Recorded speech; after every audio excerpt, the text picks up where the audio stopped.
of Jesus Christ. Kalom hakejat kading na kajau Jesus. Jesus says, "Come unto me, all you that labor and heavy laden, and I will give you rest." Tien kajau mulai ka ong tawan hangapi baro ke bataj bat bakia ke jingkit dengan penjam yapi. But let me warn you, my friends. Lenga kwa pan maham ru yapi lok bae. If you decide this afternoon to come back to God, Lada pirai ka ne ka jambiet ban wan pai shau mulai. if you decide this afternoon to come to the cross of Jesus Christ, Lada pirai ka ne ka jambiet ban wan sakejat kading pna kajau Jesus Christ. you will have to face persecution. Pihak pan ikendu ya ka jing pencitong. It's not going to be easy. Kanum long ke macam. Your sickness might not disappear. Ka jing pang jing sitong jo pi kalak panum ja. Your problems may not go away. Ki jing jo pi kinum sukun ja no kom tu. Many times your problem increase. Kalak pan long babon sin kini ki jing jo pi kenang bo. But if this afternoon you decide to come to the cross of Jesus An Christ rai la ha ka ne ka janmi lok bae jonga pirai ban wan chikading pnau Jesus. and invite Christ into your life,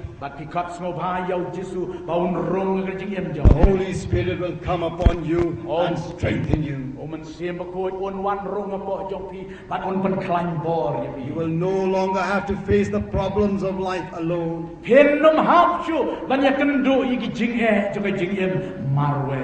Christ will face it with you.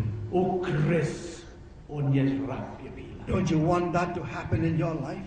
Pim kuah lo bayi berkatakan dia ke jeng jong pi. Don't you want that to happen in your home? Pinum kuah berkatakan dia ke long yeng long sam jong pi. You can do that, you can have that by coming to the cross of Jesus Lapan Christ. mah dia kata pan yo dia kata tang la bi siam dia ka sin jam ban wan sekejap ke ding And pena. allow the blood of Christ to cleanse you. Bat sya bekas nam jong Jesu kan pen ko.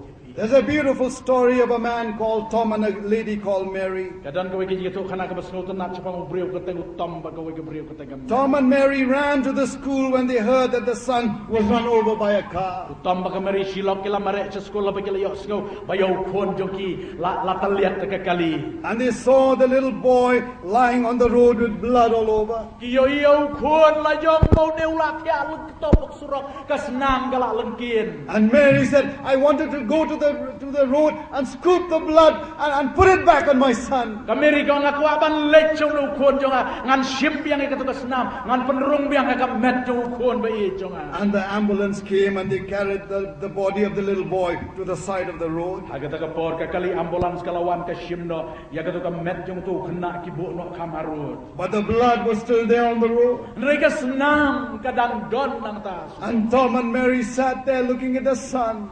Kameri baru lok jeng utom kila ya pet yo kon joki ko. And they turned their eyes on the blood that was there on the road. Kila ya pet iki kmat joki kata ka senam ka belengkin surah. And suddenly a car drove by. Bat markom ta kawan sa kawai ka kali. That driver didn't know anything about the accident. Utau driver je kata ka kali syemtip ayeru kata ka aksiden ka belengkin. And he drove over the blood. Ulaya halor juga senam. And Mary cried out to the driver, Bat ka Mary kala lenyar ya utau driver. "Don't please drive over that blood. Wat num nya se halor juga senam kon. That blood is the blood of my son."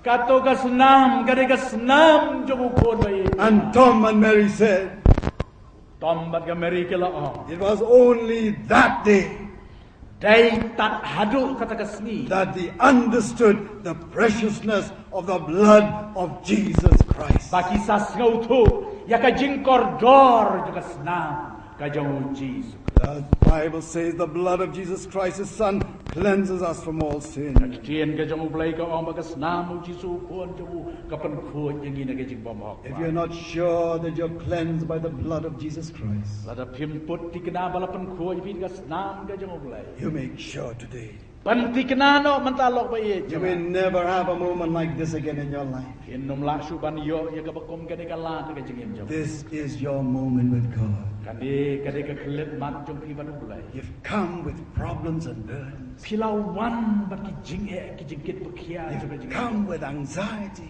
Piwan bat ki jing ang nuat jong jing jong. God can help you, my friend. The Bible go on pi dai ban le lai ni. First, you must be willing to repent. Kebening kau pi dai ban mon. Secondly, you must receive Christ by faith like a little child. Baru kita bangun diam Yesus dengan dia kumukun. And then thirdly, Bagaimana? you must openly witness for Him. Hidai ban sakhi yau Yesus Kristus ka bapa. And if you do that this afternoon, Lada kan ke janmit pile kata. even as the breath of God made those dry bones and bodies come alive again, Om bagi lagi siem bala terkong kila kala imbiang. I believe the Holy Spirit is moving in our midst this afternoon. Angangai bomun sibukut uyaj laj no akan ke tem jongi kan ke. The breath of God wants to come into your home, come into your life. Katakan mensem jong ulai ke kuat ban rong hapo hapi hapo anga tan penlong em tema yang ayu. You have to allow the breath of God to come into your life.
Ngim